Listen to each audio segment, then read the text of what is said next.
The fundamental engine of modern finance is leverage. For decades, the private equity industry perfected this tool, building a trillion-dollar structure of investment based on amplification. When debt is cheap, this system generates exponential returns, fueling acquisition and massive consolidation. This growth became so dominant, so central to capital allocation, that its eventual fragility was overlooked. The underlying principle is simple. Every highly leveraged system is structurally dependent on the conditions that created it. When those conditions change, the entire model is stress tested. This is the story of a system built for falling interest rates, now facing the harsh reality of constrained capital. It is the story of how that system, suddenly unable to generate cash for its core investors, turned its gaze toward the deepest, most stable pool of untapped capital remaining, the American workers' retirement savings. It is the search for survival, disguised as democratization. Before 2022, the existing order of private equity was defined by the era of cheap debt. The typical buyout model operated with astonishing leverage, financing acquisitions with 60 to 75% debt. This debt was not merely a funding mechanism, it was the primary amplifier of returns, effectively hiding underlying operational weaknesses. The industry narrative emphasized operational transformation of portfolio companies, but the data from major buyouts, particularly in software, suggests otherwise. For software deals over the past decade, margin growth, the marker of true operational efficiency, contributed only 6% to value creation. The vast majority came from simply loading the company with debt and selling it for a higher multiple.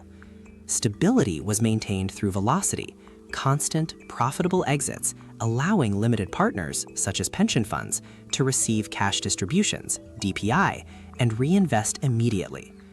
This velocity was the system's lifeblood. Its hidden weakness lay in its fundamental assumption that the cost of carrying that tremendous debt load would remain near zero indefinitely. The structural pressure arrived abruptly in 2022. Central banks moved to combat inflation, raising interest rates sharply. The cost of floating corporate debt surged. This immediately attacked the PE model on two fronts. First, portfolio companies struggled to service their now expensive debt. Second, the exit market froze. Strategic buyers became cautious, and the IPO window slammed shut. The velocity that sustained the system vanished. This catalyzed a massive backlog of unsold assets, exceeding $3.6 trillion across tens of thousands of firms.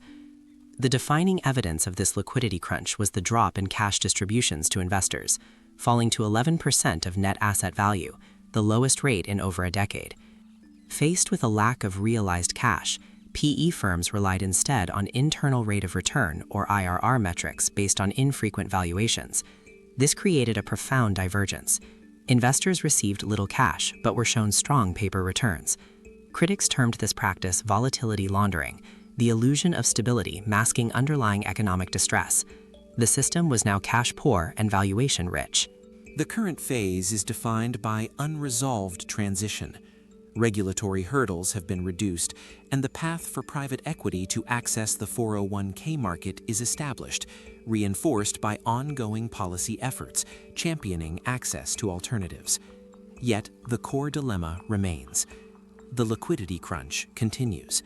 The industry is increasingly relying on complex financial engineering, such as continuation funds, effectively selling assets from an old fund to a new fund managed by the same firm, to generate artificial distributions and temporarily clear the backlog.